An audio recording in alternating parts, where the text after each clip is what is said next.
One of the suspects connected to the fatal shooting of a newborn baby in Holyoke has been released on bail.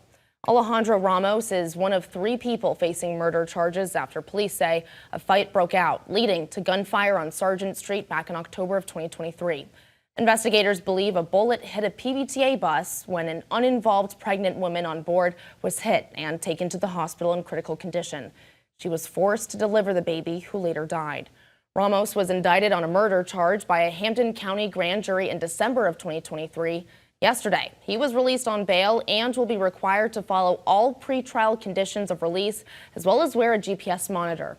He'll be back in court at the end of the month.